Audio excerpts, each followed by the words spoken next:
Cousin Arthur was determined that this generation and the generations to come knew their family history. He wanted them to know about our ancestors. And Cousin Arthur was the very first person who interviewed for this documentary. Because of Cousin Arthur's perseverance, that is why we have this documentary. So what memories do you have of your mom during your childhood? Well, I mean, they're all fond memories. She could be tough sometimes, but she was always loving, even when she was tough.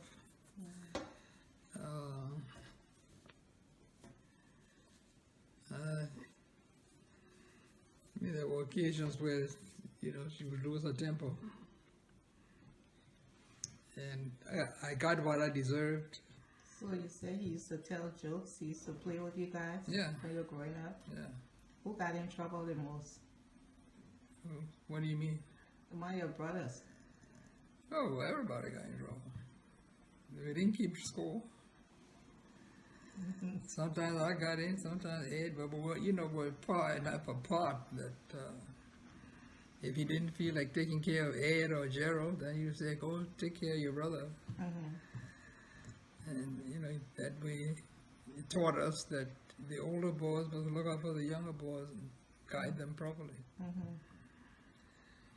So it was fun. I enjoyed those days. So also, I should say as a footnote that we didn't live with our parents a year long because my father was employed at Barclay farm up near Firestone, and my mother worked as a secretary for the manager of Firestone. So they lived up in the up in inland where Firestone is, and we lived in Monrovia. I lived with the Barclays and Ed, Gerald, Ronnie, and Wiki when they came along. Lived with the Wilds' grandparents. But we're just one block from each other, so we saw each other every day. And we all went to the same school. What school you went to? All went to elementary school at St. Patrick's, up on Snapper Hill. And then after my parents left the Barclay farm and moved to Monrovia, then I had started going to CWA, and Ed also, Gerald continued at St. Patrick's for a year. Then the demonstration school opened, so he went there. Then Ronnie and Wiki were at some American school that had been newly opened.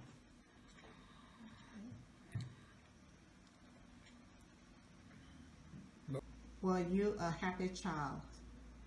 Yeah. Why? Or why not? Yeah, I was happy. I mean, I was growing up well. I had friends.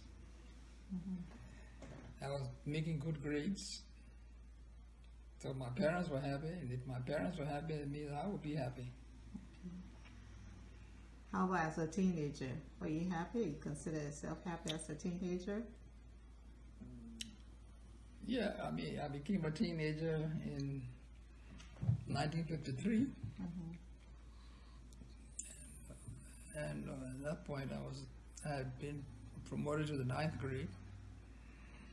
So I was no longer at a all-boys school. I was going to CWA. There were, girls there. And I was learning how to talk to girls and all that kind of good stuff. I was happy. It was sometimes sad when the girls psyched you, but you learn quickly that that's part of life. One girl goes, new one will come. So do you think you were popular with the girls, or you were just average? I was happy. I guess you would say average. You can't be, you know how girls are.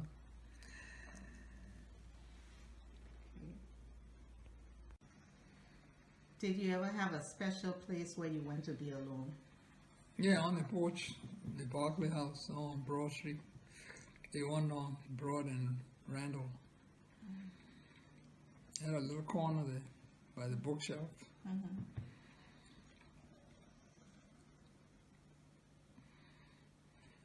That's where I went. Which friends do you remember when you were a teenager? Well, this is not in order of preference, just in order of how I remember. Just from the neighborhood, Mackley Shield, because I used to live up on that end of Snapper Hill. Mackley Shield, William C. Dennis, Charles Cooper, Ansamana Cooper, that is, Henry Reed Cooper, coming down Broad Street. Some of my cousins at the Wallace house. Yeah, Lawrence and Oscar and Eric. And the Coopers, Bruce Cooper. Sometimes Mike she used to join us. Julius Cooper hardly ever did because on weekends they would go to their farm. So we hardly consider him a rock boy because when we were free to be hanging around town, he was out of town. I'm trying to think of some of the other boys. Kirby Spear.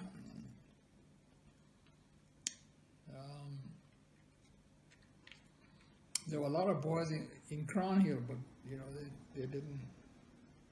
Sometimes we would fight, have gang fights. You? In a Not me. gang? No. Oh. The boys from Crown Hill used to throw rocks at us and cuss us out. Why? I don't know, they didn't like us. They thought we were invading their territory.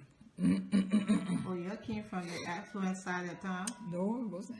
Uptown you had William E. Dennis. You had Old Man Walker. You had the Johnsons, Connie Johnson, Ellie Johnson. A lot of prominent people live on the other hill, Crown Hill. And they like the theater was up that way, so we had to walk all the way up there to go to the movies. Okay. It's just boys being, overly,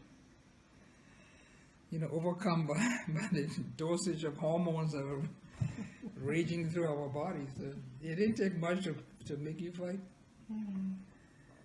Somebody jump in front of you and draw a line, say if you cross that line, I will beat you. That fight right there. Because you can't say, you can't act chicken. So you had to cross and hope the guy didn't beat the hell out of you. Or try to beat him before he beat you up. But it was like that. It was nothing ever deadly. Nobody ever came out with guns and knives. And in the end, you all remain friends.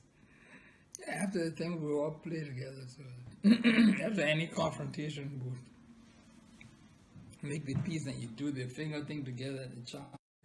Oh, we did that when we were growing up. Yeah. Now, who's still around? Of all those people, I know Lawrence is. Lawrence is still around. The Hawthorns, the Julius is still around. I don't know. I think Wilbur died. I think Roger Steele died. Elias, Yes, he did. I think Elias died. Oh, I don't know where he is. Kobe died in an accident. Who else? I'm trying to think of the Crown Hill guys. I think many of them died. For the Johnson? Who? Johnson, Ellen's brother is still alive, right? Charles? No, Connie's still alive. Still alive. I think Charles may have died. How about when you were in college? Oh, no, I wasn't in college in Liberia. So it was a whole different design because I was in the States. I had gone away to college at Brown University. Yeah, I had a lot of friends, but I don't remember them separately. Who do you go to? Many of my friends were people I had met in prep school, like Gene Pfeiffer, Chris Pollard, Chris Hayes, not Hayes, it was Chris something from Chicago.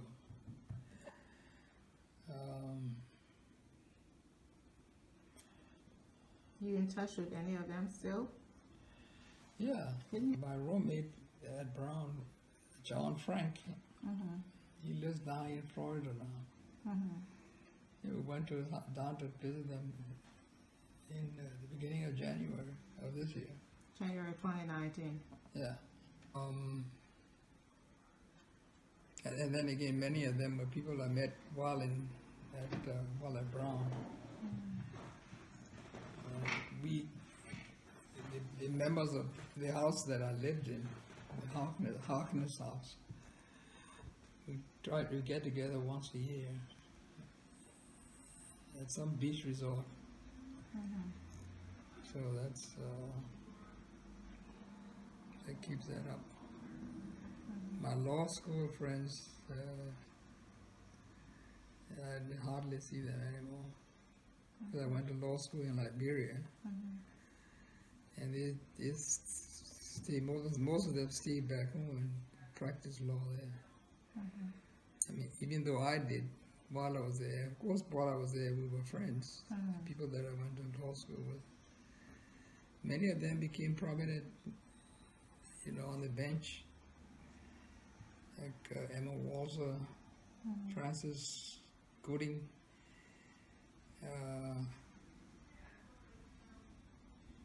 Julia Gibson. The girls were usually very good at law. They used to knock us out like crazy. What birthday do you remember the most and why? The 16th birthday. And that was the year also I was about to leave Liberia for the first time to come to the States. And my parents had a birthday party for me in the Monrovia City Hotel, which at the time was like the Dukoha of the day. And I invited my friends. Yeah, they had a table of just one dining room table for the party. And seated at the table were, besides me, my date for the night was Millie Buchanan and other people. I hardly remember who was there, but they were mostly, friends and acquaintances. And at the end of the party, they gave me the car to take my date home. And we went for a drive. We took her home the long way, down Waterside, hit Macklin Street, and around the Cape, and to her, where she was living down near the embassy, I think, near the English embassy. Any other birthdays that was significant for you? No, I mean, other birthdays I remember for other good reasons, for better reasons. When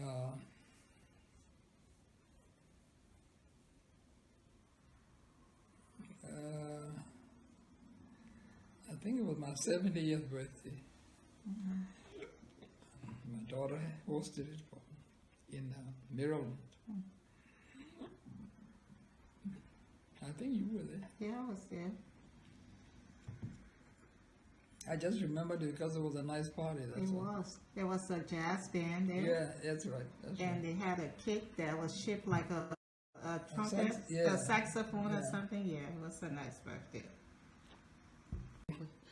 Tell us about the first motion picture you ever saw. It probably was a newsreel. It was like I was like 4 years old or 5 years old, and it was about airplanes bombing things during the war. That's all I remember, the plane flying in the sky and we were ducking because we didn't realize that it wasn't real. What was your first your favorite television shows when you were growing up? So we'll We say, didn't have TV. when did they get TV in Liberia? I was a man then. Wow. What did you listen to on the radio? Music? We didn't listen to the news, that's all. But, I mean, the older people did that. And I listened because I was living with old people. But we used to go to movies. They have movies, matinees. They were mostly cowboy westerns, you know. Who owned this? Did you guys own them? No. Okay. It was, I think, a Gabriel Dennis and some other people. They had a theater where the Bank of Liberia is now. There was a warehouse there. They used to show movies in there.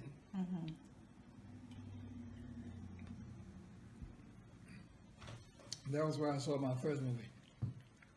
Left Liberia. We left Liberia in 1956.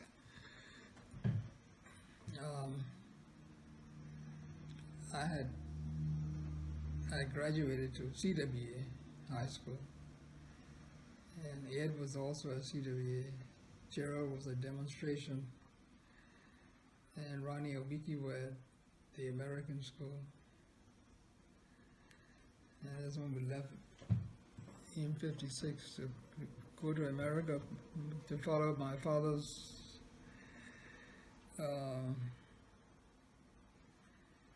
term in Washington as ambassador to the U.S.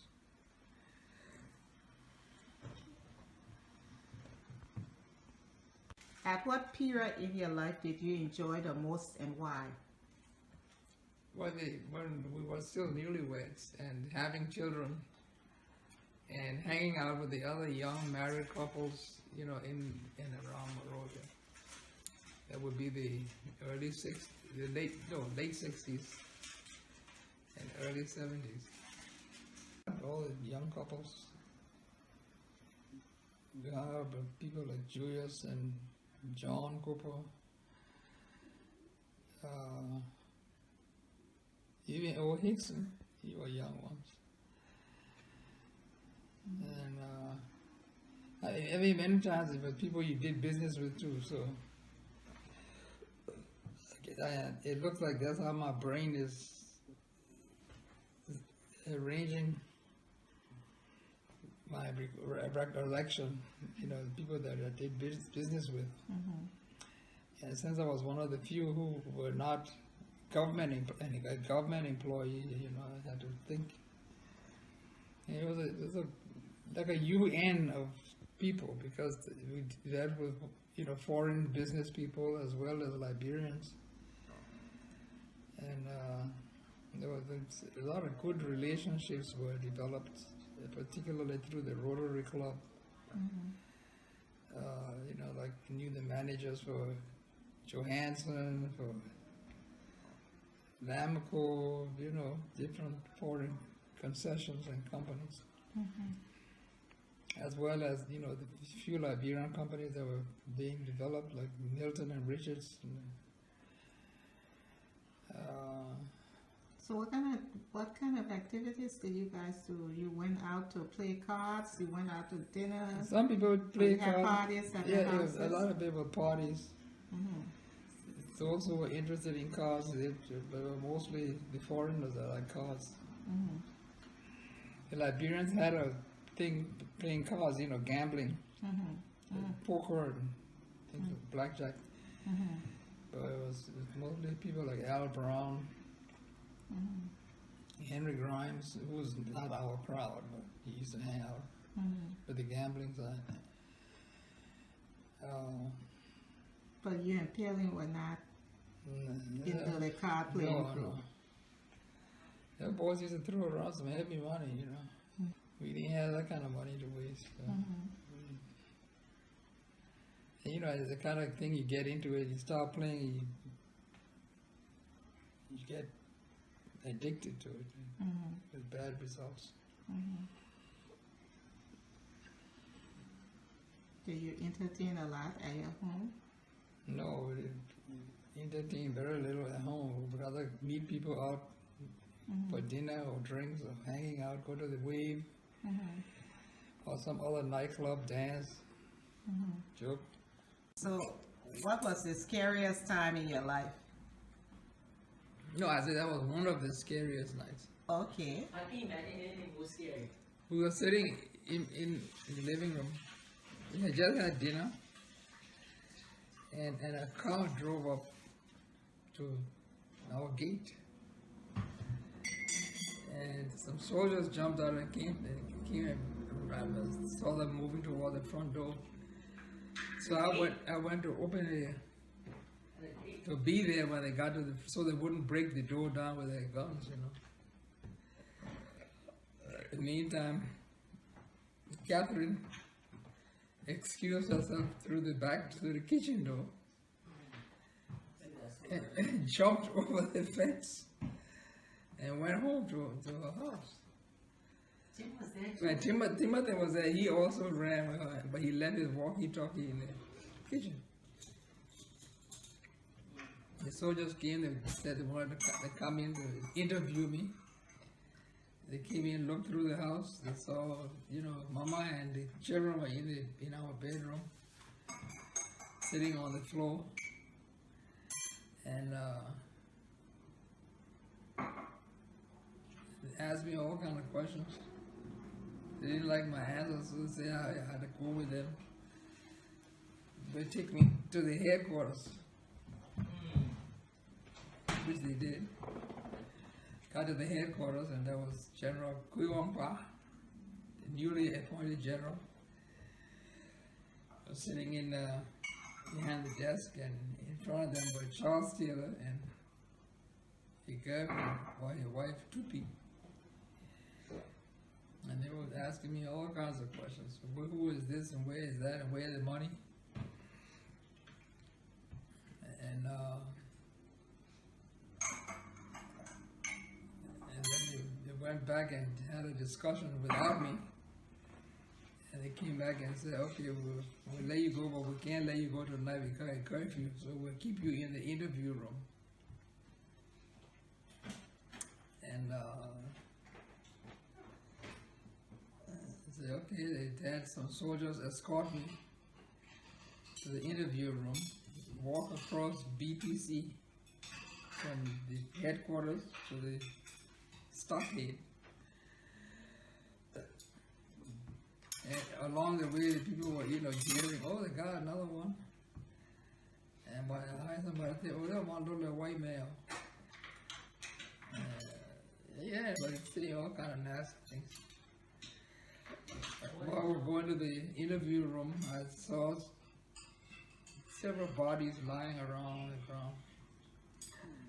And one of them was my old friend, Cape O'Keefe.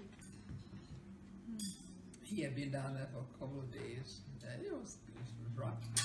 People's bodies were rotting in the sun there. Anyway, we got to the interview room. They told me I couldn't wear my belt, so they took it off. And I had to hold my pants up. And then, of course, somebody got an AK-47 pointed at your head and said, if you move, I will shoot you. And I was trying to move my trousers up. And he kept saying, oh, you're moving? I will shoot you.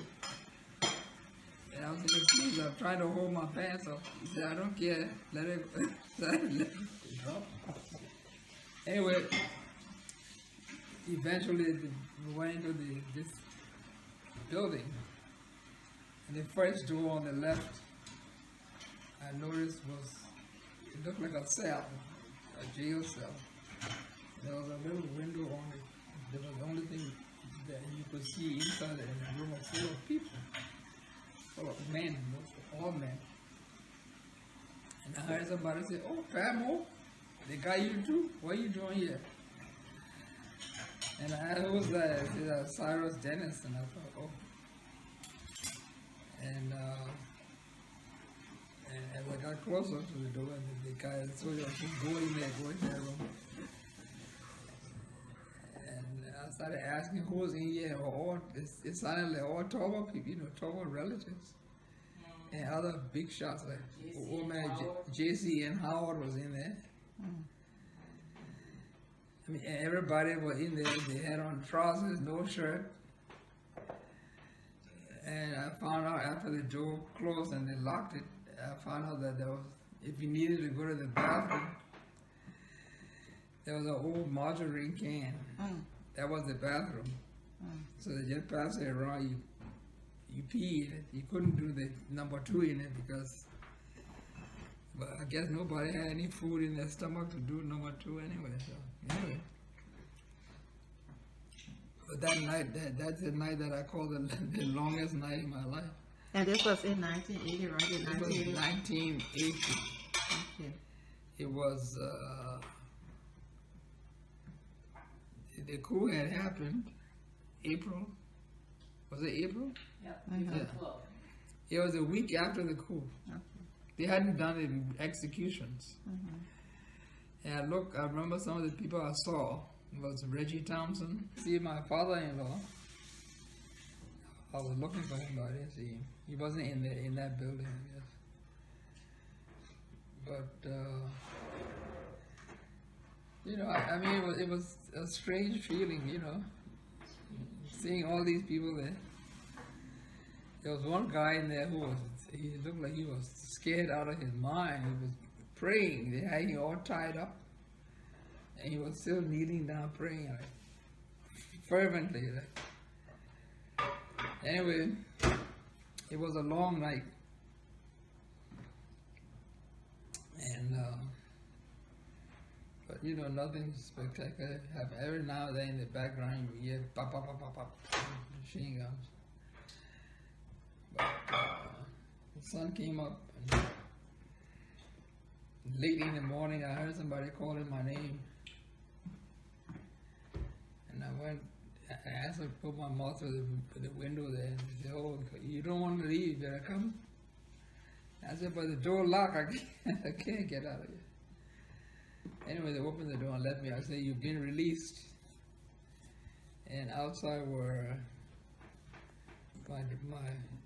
my driver, George, and there was a soldier. We used to hire soldiers to be security at our different theaters. And one of them was a guy named Fireman. He had taken part in the coup. He was one of the soldiers who had gone in and killed the president and other people. So he had come to rescue me. George had intervened. Yeah, George, my driver, went to a fireman, took me out, sent me home. A few days later, Kuyompa sent a letter, he said to carry around, to say that I should not be, they had investigated me and I was one of the people who were wanted for whatever. And you pleaded that LAL people hired soldiers. So the LAL hired soldiers and gave them jobs. We paid them more than the government was paying. So that was it. When did you leave? I left about a month later. We left on May 22nd, 1980, because it was my sister Shirley's birthday. She had married in January to this Ivorian doctor, neurosurgeon, and had moved there. And so they had come to Liberia because he was friends, the husband was friends with Tipote, and they all like to dispute, as the French say, always, arguing and talking politics and stuff. Anyway, so they came and they heard that father had been arrested and, trying to see if they could negotiate for him. And he had died in prison. And just tried to negotiate to release his body. And the government was refusing. So I guess they came to see if he could, pull some strings. And So anyway, when we finally were able to leave, they refused to release the body, and they actually, after a few days, they went back to the Ivory Coast. So when we left, when we got the clearance that women and children could leave, I booked on Swiss Air, and I remember Swiss Air stopping in Abidjan. It was her birthday that day, so I called from the airport to talk to her. By September, we had come to the States. One morning, got a call. Shirley had died. Heart attack. Apparently, but on the 22nd of May, when we left Liberia, I just had this feeling, Shireen, when that Swiss Air flight took off, I just broke down and cried. I just felt I would never see my country again. What quality do you consider most important in making a marriage work? Mutual respect, love and mutual respect. Describe the happiest events in your adult life. Yeah, seeing our first child take her first breath. And the first child was? Dawn May Padmore. What act or person has been a source of great inspiration in your life? Well, the devotion of my wife Fairley to me and her support throughout our 50-some years of marriage. It inspires me to live. The greatest thing you ever know is to love and to be loved in return. Very thankful that we were able to raise our girls to become productive and decent young women. We thank God for having had at least 2 of our girls find good husbands. So, and of course we have 4 lovely granddaughters too that always brighten our day, even when they don't. It's always nice to know that you got children and grandchildren with tremendous potential.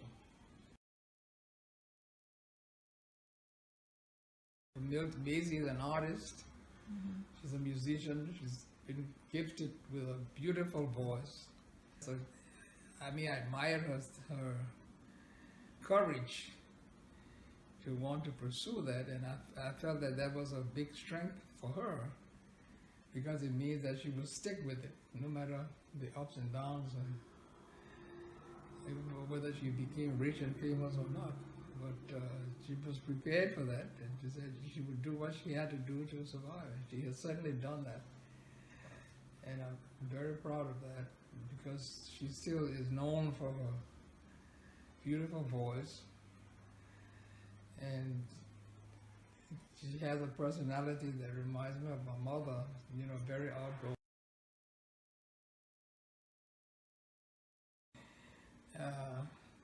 Shirley did well in school. She was pretty self-sufficient. When she finished Penn, we were kind of amazed that she chose to go to Washington University Law School out in St. Louis. Shirley? Oh, very dynamic, very, very outgoing. Very, very special young lady. Sometimes she's very outgoing. She's very, very affectionate. I learned my bedtime prayer while I was living in the care of my surrogate paternal grandparents, Edwin and Euphemia Barclay. And she taught me the prayer. And I went somewhere to one of our relatives' houses and was saying our prayers. So I said, God bless Mommy, God bless Daddy, God bless everybody.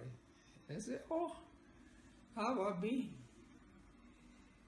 You know, this will enter somebody or the other. And that just broke the prayer, because I didn't know where to go after. You said, once you start calling names, then you got to name everybody, otherwise everybody would be vexed with you. Then I realized This was again another brush from God. See, just say, God bless mommy, God bless daddy, God bless everybody. When you say everybody, you cover. Mm-hmm. You say everybody, but you didn't call my name. I say, well, everybody includes you. Mm-hmm. So, at this point in your life, of which of your accomplishments are you the most proudest? well, being a father to our 3 daughters and 4 granddaughters. So tell us about your relationship with you and your brother Gerald. You're the last 2 Padmore brothers left from George and Maeve. Well, we've always had a good relationship, Gerald and I, from the time we were very young. And, if it's good, there was nothing. I mean, we never fought over anything, really. We may have had differing opinions on different subjects, but then all lawyers do that too, so it was nothing, it never became emotional as such.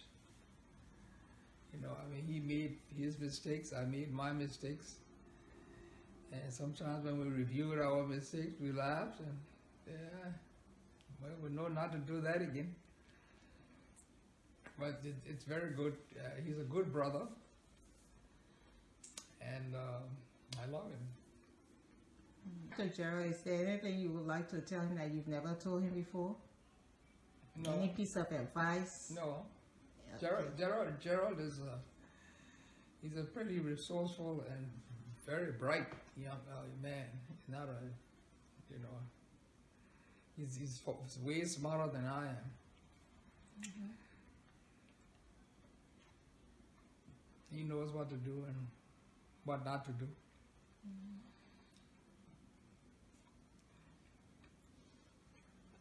And I often miss my other brothers, Ronnie and Vicky. Mm-hmm. Our parents brought us up to be close, close to each other, and it was certainly a burden to me losing them all. Mm-hmm. But such is life, nobody can control that. Mm-hmm. So, thank God for the time we had. Yeah, a lot of good times. Yeah, we had a lot of good times. Did you guys hang out together? No, well, sometimes. Not always. I mean, we had our own friends and all that. Mm-hmm. Yeah, I was just sorry that the younger guys died so young, that's all. Mm-hmm. But then I was glad they at least waited before my mother died. But waited until after my mother died. Mm-hmm. Because that would have killed her anyway. Mm-hmm. Ronnie was particularly bright. Mm-hmm. He was the brightest of us. Mm-hmm. And he was a fantastic athlete too. Who I regard as sisters, Georgette Padmore Cassell Uh-huh. and Vivian Padmore Okai. Do you believe in a death penalty? No, I don't, because the system is the judicial system, the criminal judicial system is not perfect. And can make mistakes, and those kinds of mistakes cannot be undone. You served as an administrative judge, right? I did When what? you were in Delaware? Yes, being public advocate. Okay. What misconception do people have about being a senior citizen? It seems to be that a lot of people think that once you pass the age of 65, you suffer from dementia. Ridiculous like that, It's all a question of, you don't change.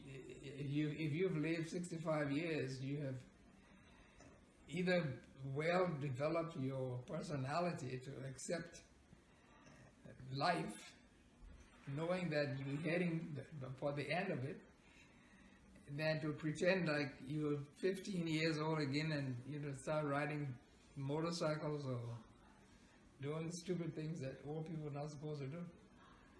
So, or the flower on you. Do you feel you have attained a certain wisdom with age? Yeah, yes, I do.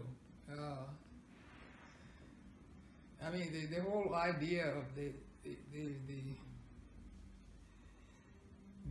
survival of the human species is based upon how you react to events that happen to you. And those who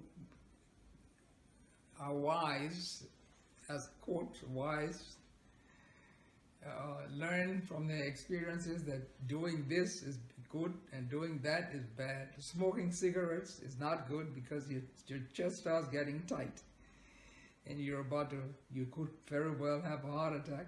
Stopping smoking cigarettes, you feel better, you breathe in more air, you live longer. I think that's a good lesson, and it worked for me. So, I mean, then there are other people who feel, well, it's not me. It must be something else. And, you fool yourself. I prefer to face the truth and take the right preventive action than to think I'm Superman, I can do anything without consequence. What can young people learn from their elders?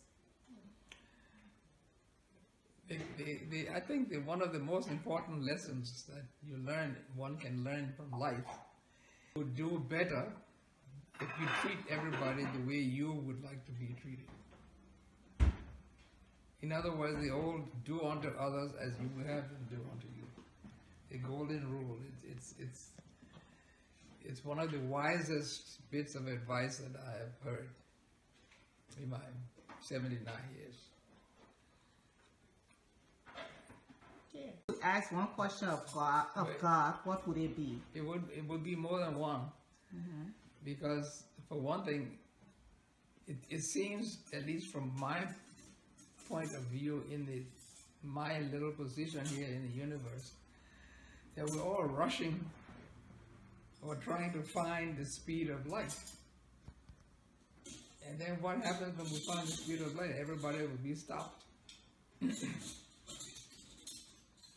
And we'll be at the speed of light, so maybe that's where God is.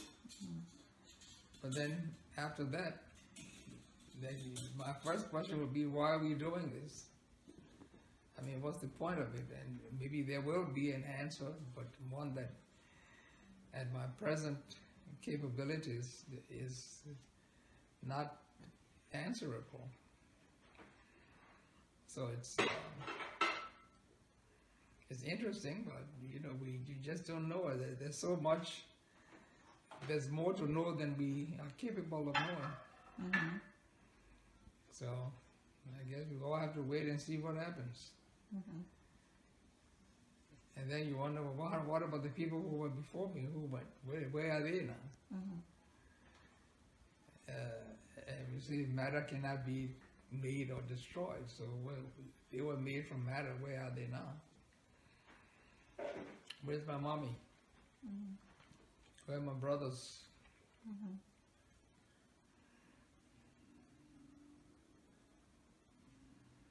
It's interesting.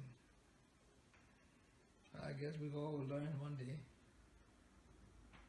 What is the hardest lesson you've ever had to learn? Well, the hardest lesson in life for me that I have learned is that people die and you don't see them again so far. What are the most negative changes you've seen during your lifetime? The deaths of people I know and love so far. Because you don't see them again. At least in my 79 years, I never saw anybody come back. But again, here goes another one of my theories. Let's hear it.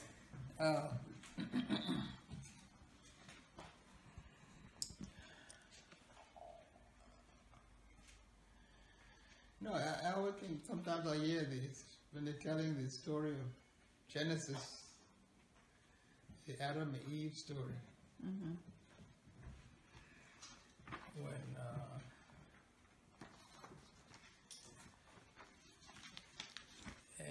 When I think back to the fact that I'm a lawyer and the law says that you are guilty of a crime if you do something. If you do something, you are guilty of the crime. Mm-hmm. If Adam did something, Adam's guilty of the crime. Mm-hmm. Why should I be guilty of Adam's crime? Mm-hmm. Because we're not talking about the law of men. But then it's an unjust law. You're punishing me for something According to human standards. but I'm a human. Well, we are. What are the most positive changes you've seen during your lifetime? Well, one of them is that I stopped smoking cigarettes. Mm-hmm. And according to my doctors, I just managed to dodge potential throat cancer. Mm-hmm. If I hadn't dodged that, I mean, who knows what life would have been, if anything. I certainly wouldn't have seen Laura and Ellie. Little things like that. And Olivia? And Olivia and Ava. So, He was in the President of the United States. What changes have you witnessed in attitudes about race, culture, ethnic issues, etc., etc.? that's a big one there.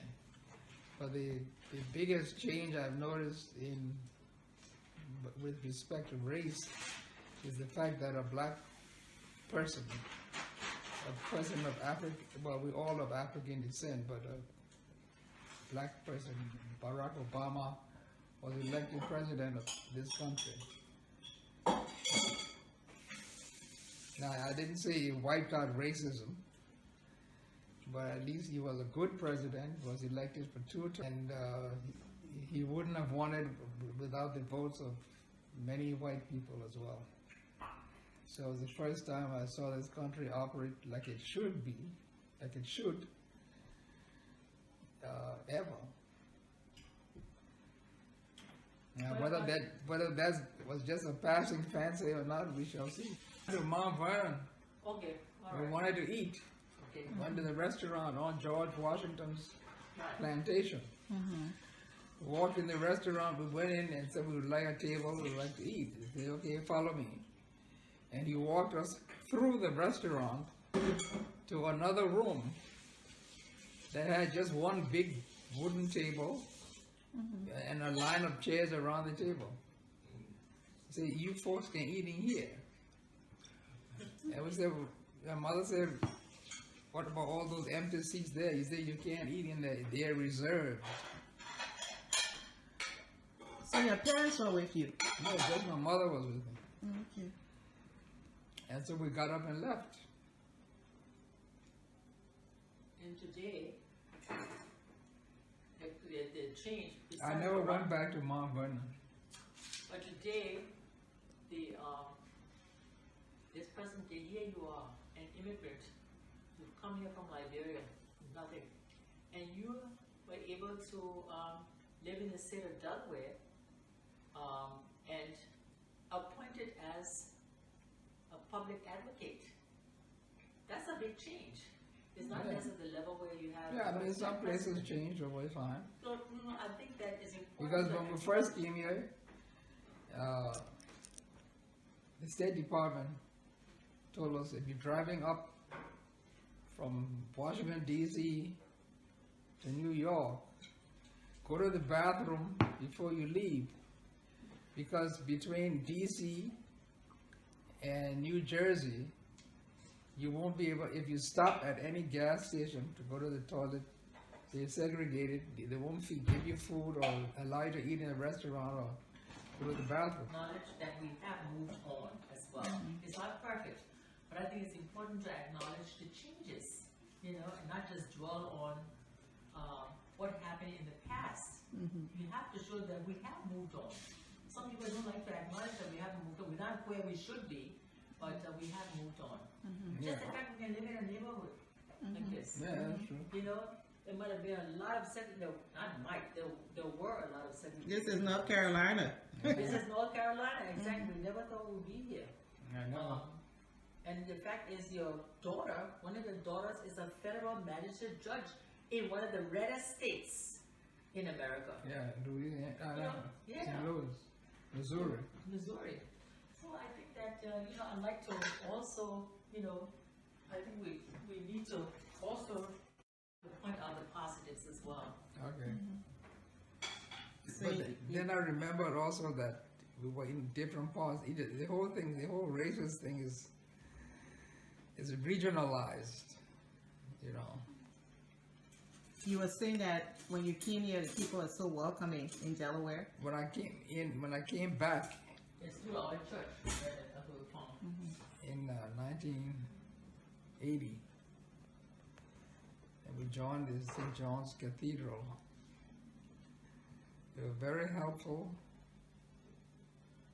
in getting us to get our papers together. A lot of it has to do with the leader. The government had given us TPS, but the line was so long, it would take years and years and years before you could get the actual green card. But there were a lot of people who had influence and who were helpful and who saw it through. Yeah, well, including I guess his former now, Norman Vesey, who was Chief Justice of Delaware. And well, the dean was the one who the led dean that. of We talked to the different people dean who of had the influence. church, Alan Holt, he died, and he helps a lot. I mean, he helped me a lot. I mean, in many ways that I can never count or forget. I mean, yeah, I was this refugee. And first of all, I was shocked when I got elected to the vestry. And then when we had the vestry meeting down in Rehoboth, he came and announced at the meeting, he was appointing me as junior warden. And I'm thinking, my God, what the hell does a junior warden do? I have no idea. But he helped me rebuild my self-confidence. I mean, it's just like magic. And all of this was after the coup in Liberia had just settled over here, or trying to settle. Yeah, we came here and Delaware was the best thing that happened to us. Moving I was worried because we were in the States before. We were told not to even stop in Delaware. When we were going to New York, they said, don't stop there. There's no place for you to go to the bathroom or anything or eat. During Cousin Arthur's final days of his life, he was in a lot of pain and discomfort, but he was determined to continue with this documentary and get all of his interviews in. He would get out of bed and sit and do his interviews. That was truly inspiring. Before I got out of college, my father fired from his job in the government. He was an ambassador to President Eisenhower and Kennedy. And he and the president had a disagreement on a certain issue. And he lost the argument. In the middle of the Kennedy, not even in the middle, at the very beginning of the Kennedy administration, he was recalled. And he went back home. Fortunately, when he got back, and there was some foreigners owned a chain of movie theaters in the country. offered it to him. He bought it. He got a loan from Citibank in New York. They had become good friends with the president of Citibank. So, anyway, they agreed to finance it. Just then I was graduating from college and heading for law school. You just going to law school? Yeah. Okay. But I had just started at the beginning of the year. And I wanted to take a break from school. So I said, well, I know a lot about movies and I want to come help you run the business. So he said, okay, as long as you continue going to law school, go to law school back home. And they had evening classes to build a first class, I think one of the best movie theaters on the West Coast. They built That was a beautiful theater. One movie theater? We had 20 theaters all over the country. We even had a mobile unit. Well, I didn't know that. So yeah, went from town to town, village to village. Yeah, I finished law school. But it took me 4 years instead of 3. Because I wasn't taking a full course? Oh, yeah.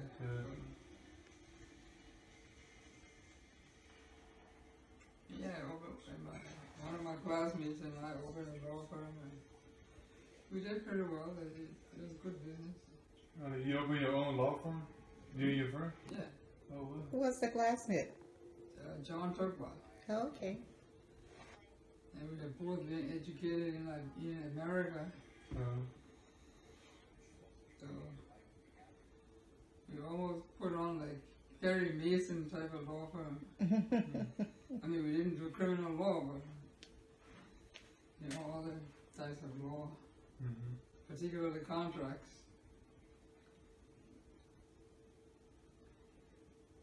It was fun. Those were good days. I hope to be remembered, generally speaking, as a good person, a good father, a good husband, a good family relation, a good family person,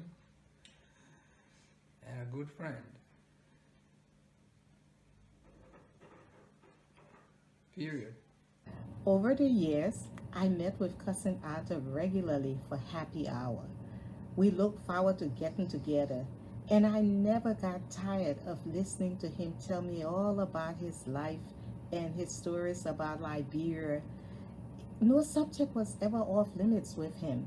We had a great time every time we were together. After retiring to North Carolina, he never missed a week without calling. If I didn't call him, he called me.